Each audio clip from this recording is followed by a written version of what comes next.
Hey guys, this is Gene Jensen, and I want to do a video that I've been meaning to do for a very long time. I don't know why it's taken me so long to put this together, but I just want to talk about JJs Magic. I want to talk about why I'm such a firm believer in it, why I've been using it for 7 or 8 years, why I believe that it actually absolutely gets more fish on the end of your hook when you're using soft plastics and other types of baits.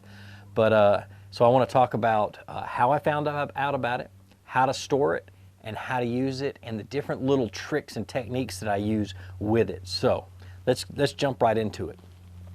Now, first of all, this is JJ's Magic. That's what the bottle looks like. It comes in 5 different colors. Comes in a methylate, which is a pink color, chartreuse, which is my favorite color, the one I use the most, clear. Some of these bottles are fairly old though. Clear, a blue, and a blood red. So what can you do with JJ's Magic? Oh, first of all, let me talk about how I found out about JJ's Magic while I'm getting everything set up. My fishing partner for years, he's a great fisherman, and was fishing a club tournament, had a guy in the back of the boat, and the guy was just beating the snot out of him one day, and I work weekends, so he called me on his way home from the tournament. He said, Gene, Dad, I just got beat by the guy in the back of the boat, and the only difference between my jig and his jig was he was using this stuff called JJ's Magic, and I was using the other brand. I'm not going to say it on video, but he was using the other popular brand of dipping dye, and he was beating the snot out of him, had the same jig and everything else. So I said, okay, let me look it up. I pulled it up on the computer, and I ordered 4 bottles and said, okay, we'll get it here and we'll try it out and see what's up. And 2 or 3 days later, it was on a Tuesday, I was getting ready for a night tournament on Jackson Lake in Covington, Georgia, and which is 200 and something miles away from my house. And I'm sitting there hanging out at my favorite tackle shop, and in walks this old gentleman, retired cop. Come to find out, he's JJ from JJ's Magic. JJ Pollock is his name. And we had a great conversation. We talked for a couple hours. Come to find out, he had just left the post office for mailing my box, and so what he did is he went home and he comped me the price of it, and he challenged me in this whole conversation. You know, I basically told him, I said, look, I don't believe anything called magic. I don't believe in magic when it comes to fishing. I don't even believe in luck. And he said, well, just go ahead and just try it out. And he comped me the package that he sent me, which was really nice. And I stuck it in my boat for a few months. So 2 or 3 months later, I'm on Lake Oconee, and I'm on a good solid dock pattern. I'm pitching shaky head worms to the outside corner of the dock. And I said, you know what? This is a good opportunity to test JJ's Magic over the other stuff, because I was a firm believer in the other stuff, the little plastic bottle. And so I put the exact same jig head and worm on the exact same line on the same type of rod, and I started pitching the corners. And by the end of the day, JJ's Magic had caught more fish than the other stuff, 6 to 1, which was incredible. So I was a fairly good believer. Now, the next story is that I was on Gunnersville Lake with a very famous biologist. I'm going to leave his name out of it because I haven't had a chance to talk to him yet. And we were catching spotted bass, just these little spotted bass on drop shots. And there was a school of thousands underneath the boat in about 20 foot of water.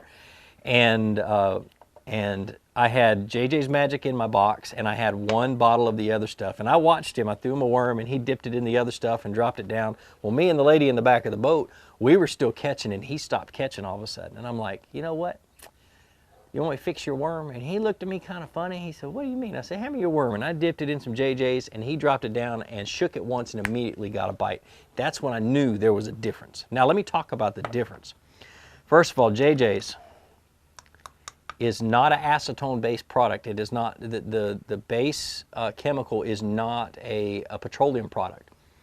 It actually has no scent, so that garlic scent absolutely comes through it. I mean, it is strong garlic. It uses the strongest garlic scent that I know of.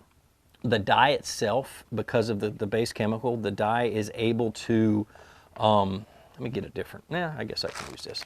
The dye is able to to penetrate completely through the soft plastic over just a short amount of time. The other stuff, it just coats the outside and it fades. This does not fade. I used to have a bag. Matter of fact, hold on a minute. Let me go see if I still got it. All right, this is a bag, well, this was a bag of white Zoom trick worms. I dyed them all with the methylate JJs Magic 5.5 years ago. And they are still pink. They faded a little bit, but just over time. But they're still pink, and I want you to see something. All the way through. Still smells like garlic. I mean, it's 5.5 years, guys.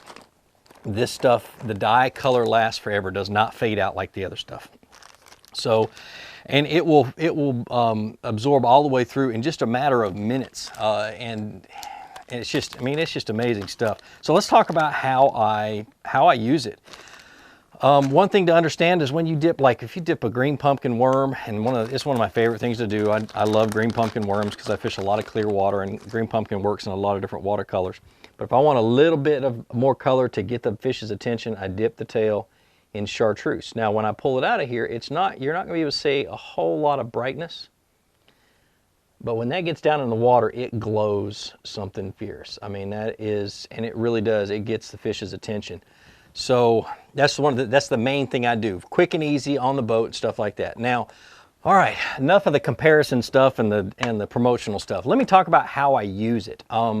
You know, you get all these people who are scared to use it that are saying, oh, it explodes. I hear it explodes. Yeah, okay, it does not explode. I've never had a bottle explode on me. What happens is that as the temperature rises, like if you leave it out in the sun, you leave it out on your deck of your boat or whatever, the temperature rises and the bottle will pressurize. And the lid is designed to be able to allow that pressure to release.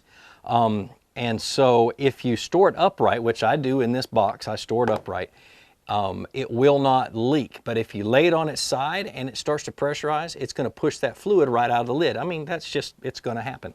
So you really have to pay attention to how you're storing it. That's why I keep it in a box. And in this box, I've taken some foam and I've cut some holes in the foam, and the bottles fit neatly down in that box. And that's to keep them upright. The reason I like this box, and the reason this box is red, let me go over this. It's got the little 4 flaps, a perfect box to keep disasters from happening, because you can't always stop this stuff from leaking out. And the reason I say that is I borrowed a boat from a buddy of mine back when my boat was being, my Alumacraft was being built. And I was running down the lake and this stuff tipped on its side for about an hour and I did not realize it. And almost every bottle leaked out inside of it, but it contained it. And it never got his boat any shade of any color. So I was really, really impressed. And that's why I use this, this box, because yeah, accidents do happen. Okay, the way I use it, and I keep basically the accidents down, is I keep the bottles inside the box. When I'm ready to dip something, I just take a lid off and I dip over top of the box. I take the bait, dip it right down in there, pull it back out, let it drip over top of the box. And then if it's on the hook already and the hook's already attached to the line, I just throw it off the side of the boat, and that's it. The best way to do it that I have found. Some people lay a blanket or lay a towel down or anything else, and if you're in the back of the boat and you're fishing as a co-angler in somebody else's boat, make sure you let your angler know that you're about to open a bottle of JJ so he knows not to hit the trolling motor left or right, or shake things up. Just be careful with the stuff. Always store it upright and try to keep it as close to a constant temperature as you can. Now say it gets a little warm, and it does. I mean, I live in Georgia. I mean, so what you do to open it up to keep it from spilling is you let it stop sloshing around, and then you slowly open it just like you shook a bottle of Coke, and it lets the pressure out, and you dip and you put the lid back on, and don't over tighten the lid, just tighten it down and you're done. Okay?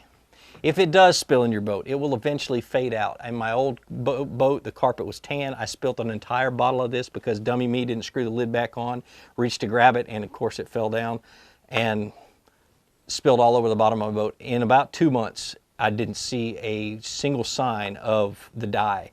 Did not smell like garlic anymore. There is a concoction to clean it up, and I cannot remember it. You'll have to get in touch with JJ Pollock at JJs Magic and figure that out. He's got a good concoction. But anyway, okay. So one of the cool tricks, one of the things, and I was in Minnesota this last summer, and I tried this out, and this made the difference. I went from catching nothing to catching 20 fish in the morning and 20 fish in the afternoon, big ones in Minnesota. I looked down on the bottom of the lake in shallow water, and I saw a crawfish that had been killed and eaten. You know, most of it had been eaten by a fish, and it had orange on it. And now a green pumpkin and a watermelon craw or whatever, that color, green pumpkin or watermelon, can be dipped down into the methylate JJ's Magic. That's the pink stuff. Okay. And when it comes out, it is orange. And that's the same color orange that you find on the crawfish. I mean, it has made a world of difference to me. I know of a couple of elite tournaments that have been won using an orange dipped craw trailer on a jig, you know, that kind of stuff. So it's dynamite, absolutely dynamite when you use it with the green pumpkin. And that's the thing is each color that you use to dip it in, that has an effect on what the outcome, what the final color will be. You know, you'd think that would be pink. No, it's orange.